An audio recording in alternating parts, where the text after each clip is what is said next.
નમસ્કાર મિત્રો, વેધર ઇન્ફોર્મેશનમાં આપનું સ્વાગત છે અને હું છું પરેશ। ખાસ કરીને આજના વિડીયો આપણે માહિતી આપવાની છે જે આપણે ચોમાસું પાક છે ને એની અંદર આપણે વોટર સોલ્યુબલ ખાતર વાપરતા હોય, એટલે કે પંપની અંદર જે ખાતર છે એ ઓગાળીને નાખતા હોય અને એનો સ્પ્રે કરતા હોય તો આપણે સમજવું પડે કે કેટલા દિવસનો પાક થાય ત્યારે કયું ખાતર વાપરવું જોઈએ, એ ખાતરથી આપણે શું ફાયદો થાય। સૌપ્રથમ તો મારે દરેક ખેડૂત ભાઈઓને એક અપીલ રહેશે, તમે કોઈ પણ કંપનીનું ખાતર વાપરો, સારી કંપનીનું ખાતર વાપરવાનું, બને ત્યાં સુધી સ્વદેશી કંપની એટલે કે આપણા ભારત દેશની કંપની હોય એવી કંપનીના ખાતર વાપરવાનો આગ્રહ રાખવાનો છે। બીજા નંબરની અંદર વોટર સોલ્યુબલ જે ખાતર આવે છે એને જ્યારે આપણે ઓગાળવાનું હોય છે તો ઓગાળવામાં એકદમ ઠંડુ પાણી હોય એની અંદર ન ઓગાળવું, ઘણી વખત વધારે પડતા ઠંડુ પાણી હોય છે તો એની અંદર બરાબર ઓગળતું ન હોય, એટલે હુંફાળું પાણી હોય તો થોડુંક વધારે સારું રહેશે। એટલે કે જો બોરનું ઊંડેથી પાણી આવતું હોય એ પણ આપણે ગરમ થોડુંક હુંફાળું હોય છે, અથવા તો જે કહી શકાય કે તાજું પાણી હોય એમાં ઓગાળવાનું છે, એટલે કે જો કહી શકાય કે જે તાજું પાણી હોય એમાં આપણે આ ખાતરને ઓગાળવાનું હોય છે। ઘણી વખત આપણે એવી ભૂલ કરતા હોય ખેડૂત ભાઈઓ કે જે આપણે પાણીનો ટાંકો વાળીએ ભરેલો હોય, કુંડો ભરેલો હોય, આખી રાતે કુંડો ભરેલો રહીએ એટલે એ પાણી સવાર સુધીમાં ઠંડુ થઈ જતું હોય અને એ ઠંડા પાણીમાં આપણે ખાતર ઓગાળીએ તો બરાબર ઓગળતું નથી। એટલે તાજું પાણી, કૂવાનું કે બોરનું તાજું પાણી જો આપણે મોટર ચાલુ કરીને એ પાણીમાં ઓગાળશું તો આસાનીથી ઓગળી જશે। બીજા નંબરની અંદર જ્યારે આપણે ખાતર ઓગાળતા હોય, દ્રાવણ કરતા હોય છે ત્યારે એકી સાથે આખું પેકિંગ ન ઠલવી દેવું, આપણે ધીમે ધીમે એમાં નાખવાનું છે ખાતર પાણીની અંદર, જેમ ઓગળતું જાય એમ ધીમે ધીમે ખાતર નાખી દેવાનું જેથી કરીને ખાતર વ્યવસ્થિત ઓગળી શકે। હવે આમ જોવા જઈએ તો આપણે જે ખાતરની વાત કરીએ જેમાં પાયાના અને અલગ અલગ ખાતર તો આપણે વાપરતા જ હોય, પણ ઉપરથી આપણે જે પંપ દ્વારા સ્પ્રે કરીને ખાતર વાપરીએ છીએ જેમાં 19-19-19 હોય, 12-61-0 હોય, 0-52-34 છે, 13-0-45 છે, 0-0-50 છે, આ પ્રકારના આપણે વોટર સોલ્યુબલ ખાતર વાપરીએ છીએ। આ 1 કિલો પેકિંગની અંદર આવતા હોય છે, દરેક કંપની બનાવે છે। હવે આની અંદર આપણે પહેલો સ્પ્રે કરવાનો થાય ત્યારે પહેલો સ્પ્રે છે ને ખરેખર આપણે 25 દિવસે કરવો જોઈએ। આમ તો દરેક પાક હોય, કપાસ હોય, મગફળી હોય, એરંડા, તુવેર, લસણ, ડુંગળી, દરેક પાકની અંદર ચોમાસું હોય, શિયાળું હોય, દરેક પાકની અંદર આ બધા ખાતર છે એ વાપરવામાં આવતા હોય છે। અત્યારે આપણે ચોમાસું સિઝન છે એટલે મગફળીની વાત કરીએ છીએ। 25 દિવસનો પાક જ્યારે પણ થાય છે ત્યારે 19-19-19, જ્યાં 19-19-19 એટલે આમ તો NPK કહેવાય, નાઇટ્રોજન, ફોસ્ફરસ ને પોટાશ। N એટલે નાઇટ્રોજન, NPK, N એટલે નાઇટ્રોજન, P એટલે ફોસ્ફરસ ને K એટલે પોટાશ।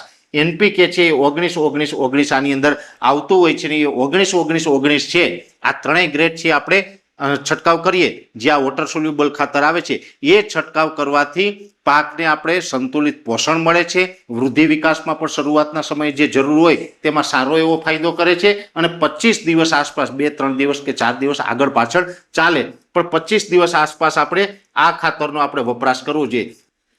બીજો છંટકાવ જ્યારે આપણે કરવાનો થાય ત્યારે 40 દિવસ આસપાસનો જે પાક થાય ત્યારે આપણે કરવાનો હોય છે ફ્લાવરિંગ સમય। આમ તો જોવા જઈએ તો મગફળીની અંદર પણ 40 દિવસે ફ્લાવરિંગ થતું હોય છે અને ઘણા બધા પાકોની અંદર ફ્લાવરિંગ ત્યારે થતું હોય છે, ત્યારે 12-61-0 કે જેની અંદર પોટાશ છે એ 0 થઈ જશે, નાઇટ્રોજન અને ફોસ્ફરસ આ બંને વસ્તુ મળે છે, 12% નાઇટ્રોજન અને 61% એને પોટાશ ફોસ્ફરસ મળી જાય છે।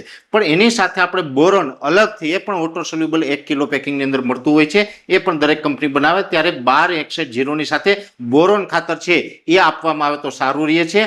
ફૂલની જે બંધારણ થતું હોય છે, ફ્લાવરિંગ થતું હોય છે એમાં કામ આપે છે, દાણાની રચનામાં મદદરૂપ થાય છે। એટલે આ રીતે 40 દિવસે જો આપણે ખાતર વાપરતા હોય આપણા પાકની અંદર તો 12-61-0 પ્લસ બોરોન ખાતર વાપરવું જોઈએ। એ સાથે જ્યારે પણ એના પછીનો ડોઝ એટલે કે 55 દિવસે ત્રીજો ડોઝ જ્યારે પણ આવે છે ત્યારે 55 દિવસે ડોઝ કરવાનો હોય। 55 દિવસનો પાક થાય ત્યારે 0-52-34 એટલે 00, એટલે કે નાઇટ્રોજન છે ત્યારે એમને જરૂર નથી એટલે 00, નાઇટ્રોજન છે 00 થઈ જાય, 52% ફોસ્ફરસ અને 34% છે એ પોટાશ હોય। ત્યારે આમ જોવા જઈએ તો ઘણી વખત આપણે ફ્લાવરિંગ લાગી ગયું, ફ્લાવરિંગનું કદ વધારવું, વજન વધારવું, એમાં પણ પોટાશ છે એ મદદરૂપ થતું હોય છે। વૃદ્ધિ, ફૂલો અને જે આપણે એની દાણાનું બંધારણ થતું હોય એ બધામાં કામ કરે છે। એટલે 55 દિવસનો પાક થાય અને ત્યારે પણ જો આપણે વોટર સોલ્યુબલ ખાતર વાપરતા હોય તો 0-52-34 ખાતર છે એ દરેક કંપની બનાવે છે એ આપણે વાપરવું જોઈએ। એ પછીનો છંટકાવ એના 10 દિવસ પછી 65 દિવસનો પાક થાય ત્યારે પાછો આ આપણે છંટકાવ કરવાનો થાય ને 65 દિવસનો પાક થાય ત્યારે છંટકાવ કરવાનો થાય ત્યારે 13-0-45 એટલે નાઇટ્રોજન છે એ 13% મળી જાય, ફોસ્ફરસ છે એ 0% થઈ જશે અને પોટાશ છે એનું પ્રમાણ પછી વધી જશે, એ 45% સુધી થઈ જશે. દાણાને ભરાવદાર કરવા અને ગુણવત્તાવાળા કરવા, જે આપણે ફ્લાવરિંગ લાગેલું છે એનો દાણો છે એને ભરાવદાર કરે, વજનવાળો કરે અને એની ગુણવત્તા સુધારવાનું કામ છે એ આ 13-045 કરે છે. એટલે આ ખાતર છે એ પણ વોટર સોલ્યુબલ છે, આને આપણે વાપરી શકાય છે. એક પંપની અંદર 100 ગ્રામ એટલે કે 1 કિલો પેકિંગ હોય એમાંથી 10 પંપ છે એ કરી શકાય. આમ જોવા જઈએ તો 19-19-19 હોય કે 0-52-34 હોય, 12-61-0 હોય, બધા જનું પ્રમાણ સેમ છે. 1 કિલોમાંથી 10 પંપ કરવાના હોય છે. એટલે 65 દિવસે આપણે આનો છંટકાવ કરી શકાય. અને આપણે પછી છેલ્લો છંટકાવ કરવાનો હોય છે, એટલે કે એ છંટકાવ છે 80 દિવસે કરવાનો હોય છે. 80 દિવસે જે કરવાનો હોય છે એમાં વોટર સોલ્યુબલ ખાતરની અંદર 0-0-50 00-00-50 એટલે કે માત્ર આની અંદર આપણે પોટાશ મળે છે. અને આ પોટાશ છે 0-0-50 છે આપણે 80 દિવસે આપણે પાકને આપવું જોઈએ. 80 દિવસે આમ તો જનરલી ફ્લાવરિંગ લાગી જ ગયેલું હોય, એ ફ્લાવરિંગની અંદર ફાયદો કરશે, દાણા ભરાવામાં મદદરૂપ કરશે, ઉત્પાદનમાં વધારો કરશે અને ગુણવત્તામાં સુધારો કરશે. એટલે બધી જ રીતે છે આ વોટર સોલ્યુબલ ખાતર છે એ પણ આપણે ફાયદો કરતું હોય. એટલે ખાસ કરીને જોવા જઈએ તો આપણે જે વોટર સોલ્યુબલ ખાતર છે આપણે ખેતી પાકોની અંદર વાપરતા હોય, એમાં પણ ચોમાસું પાકની અંદર વાપરતા હોય છે. તો આ જે મગફળીના પાક વિશે વાત કરી છે એની અંદર જે આપણે 25 દિવસે, 40 દિવસે, 55 દિવસે, 65 દિવસે અને 80 દિવસે આ 5 જે અલગ અલગ પ્રકારના ખાતર છે, જેમાં 19-19-19, 12-61-0 પ્લસ બોરોન હોય, 0-52-34 હોય, 13-0-45 હોય કે 0-0-50 હોય, આ તમામ જે ખાતર છે એ દરેક કંપની બનાવે છે. કોઈ પણ આપણે સારી કંપનીનું વાપરી શકીએ. ભારતીય કંપની હોય, સ્વદેશી કંપની હોય અને સારી ગુણવત્તાવાળું બનાવતા હોય, કોઈ પણ કંપનીનું આપણે લઈએ અને આ વાપરીએ તો આ બધા જે ખાતર છે એ આ પ્રકારે વાપરવાથી આપણે અલગ અલગ ફાયદા થતા હોય છે. અને ખાસ કરીને વાપરવાનો સમય છે એ મેં આપને જણાવ્યું, આખા સંપૂર્ણ વિડીયોની અંદર વોટર સોલ્યુબલ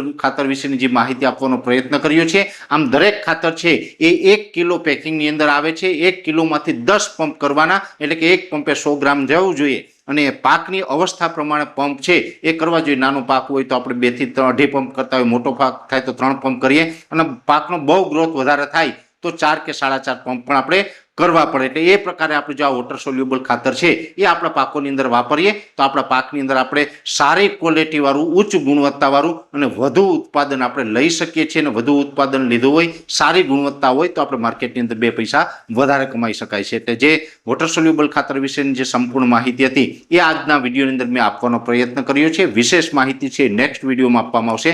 અત્યારે આ વિડીયોની અંદર એટલું. અંતમાં દરેક મિત્રોને વિનંતી રહેશે આ વિડીયોને લાઈક આપીને દરેક ગ્રુપમાં શેર કરી દેવો. જો તમે એમને યુટ્યુબ ઉપર જોઈ રહ્યા હોય તો ચેનલને સબસ્ક્રાઇબ કરજો, સાથે ફેસબુક તથા ઇન્સ્ટાગ્રામ આઈડીને ફોલો કરજો. નમસ્કાર.